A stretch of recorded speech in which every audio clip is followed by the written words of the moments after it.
Why Jenny Lee? Tito, syempre pag beauty derm, kailangan nakukumpleto natin ng A-listers. At hindi pwedeng walang isang Jenny Lee Mercado. Kasi ako mismo talaga, sinasabi ko sa kanya, nanonood ako ng mga pelikula niya. Di ba sobrang bubbly niya? At saka ano yan, box office. Box office yan. Pinapanood ko sila ni John Lloyd, memorize ko pa yung nasaan sila, ang ganda ng movie nila. Sa lahat ng movie niya, inuulit-ulit ko talaga din. Sa noon ko pa siya hinihintay. So, siguro ito talaga yung right timing. At saka syempre nakita mo naman sa scene niya. She's really very sweet and very simple. Mas gumanda pa lalo ngayon, di ba? Gumanda, ngayon naging mami siya ulit. Gaano katagal yung paghihintay na yan? Kasi parang tinanong sa'yo kanina, noon pa gusto mo na siya eh. Before siya manganak dito. Hindi, before pa siya nabuntis actually. Kasi nasa Amerika daw. Tapos nga, nung nabuntis na, tapos sabi ni Tita Vic, magda-diet pa daw. Matagal na. Anong nakita mo sa kanya, aside from, of course? Kasi kahit sa chat lang, parang sweet-sweet niya. Di ba sa A-list Avenue ko din, nag-i-inquire siya. Tapos syempre, bigay-bigay ako ng mga, syempre pag mga celebrities naman, usually binibigay ko talaga din yung item sa kanila, damit or bag. Doon nag-start, chika-chika kami. Kasi yun, kaya naging comfortable na kami agad sa isa't isa. Pero it was our first time na mag-meet ng Victoria. Pero matagal na kami, talaga, friends talaga. Okay. Nag-uusap kayo via? Yeah, Viber. Instagram. So, anong impression? Nung the first time na na-meet mo siya? Mahihain siya. Tsaka minsan, tinanong ko nga siya kung bibigyan ko ng bag. Oo, kasi ipopost version dito, bibigyan mo ng parang X-deal ba? Sabi ka, anong gusto mo? Bayan ako, ate, huwag na, ikaw na yung, hindi siya yung namimili eh. Usually, talaga. Miss Ray, so far, this is the grandest. Yes. It's our first time na nasa 5-star hotel tayo. Yes. At parang isa tayo sa mga naunang gumamit ng Solaire QC. Parang sobrang pinaghandaan mo talaga ito. Oo, dito. Kasi it's a blessing eh. Ang saya-saya din ng puso kasi 15 years na tayo. Actually, sa August siya eh. Pero ang next natin na grand is sa September. Pinaghandaan ko kasi parang ang daming reasons para mag-celebrate. Like mga dalawang reasons lang. Dalawang reasons. I'm healthy.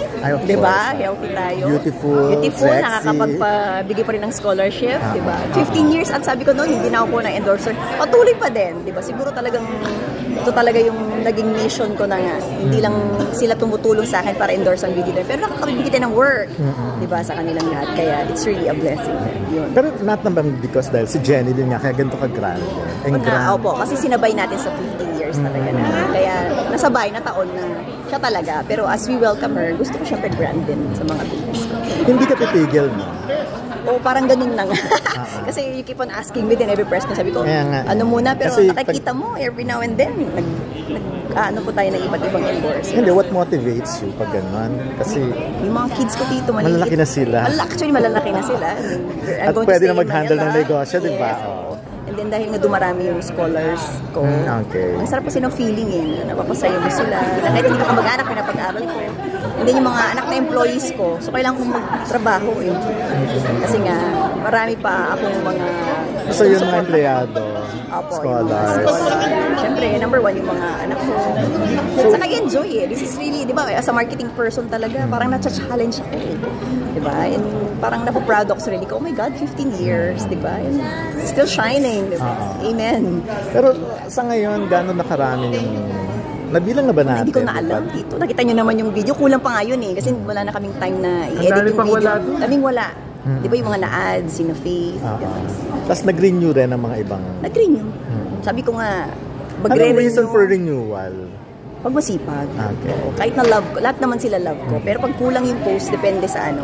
Hindi na po nire-renew. Pero ngayon, ang favorite mo, yung mag-ina, yung mag-asawa, yung si The Black, oo, nagkakataon kasi na sa akin sila nagbakasyon. Actually, nandun sila sa Pampanga ngayon. Yun nga. So, na-develop na rin sa friendship yung... Oh, yes, opo. Madali lang kasi pares din kami Ilocano eh. We have the same dialect kaya. Ay, pinapakita. Ang dingang bato. Sangre. Isama ko sa sangre. Lahalik lang ako sa ate ko. Sige, go ahead. I love you, thank you. Pero ano pang plano mo? Ano pang gusto mong gawin? Parang nangyayari ng tito, hindi ko pinaplano eh. Kasi like si Tita Lourdes nasabi, parang sobrang successful ka na eh. Parang sa level na ito, ano pa bang gugustuhin mo? Pag nagpatuloy dito kasi gusto ko yung mga anak ko. Di ba, nung una parang ako lang. Nakikita ko sa yung mga anak ko parang gustong maging negosyante. So, bata pa naman ako, dito tulungan ko sila. Di ba? Tapos na-enjoy ko, may mga ibang businesses na rin, di ba? Ito talaga siguro yung aking ano. Pero aside from Beauty Derm, ano-ano pa yung... Kaya may clinic dito. Yung may ice cream business. Yes. Yung sariling studio, nire-rent din nila yun. Tapos may mga properties ko, pinapa-rent. Yung Opo, pinaparent 20 ko plus na ba rin. yun? Tapos, meron din tayong bag business. Ayan. So, may naisip ka pang bagong business aside from... Malapit na. I-announce ko din sa isa. Pero what makes you happy? Ganito. Making people happy. Di ba yung ganito na priceless na, ang saya ko nga, alam mo ba na kung pwede lang, alos lahat ng press ha, talagang inimbita ko. Oo nga. Kasi kung pwede nga, like ko sinasabi na, very apologetic kapag sa Pampanga tayo, hindi talaga tayo kasya eh. Gusto ko na comfortable, pero dito gusto ko talaga kompleto. Lahat ng mga nagsusulat at mahal ako. At hindi ka raw nagbabago. Siyempre. Observation ng Kasi mahal ko kayong lahat. Kasi kung hindi dahil sa inyo, hindi naman kami ganito. Every time na nagsusulat kayo, nalalaman ng Beauty Derm, may kita. Kahit mga posting at ano, di ba? Dito, quite simple. At yung mga vlog, di ba? Nasipag din naman ang lahat sa'yo. Yes, lahat sila love nila. Pero ikaw ba nawala na yung parang sama ng loob mo kung ano man? Wala. Natanggal na. Wala. Anong nagpawala? Wala akong sawa na.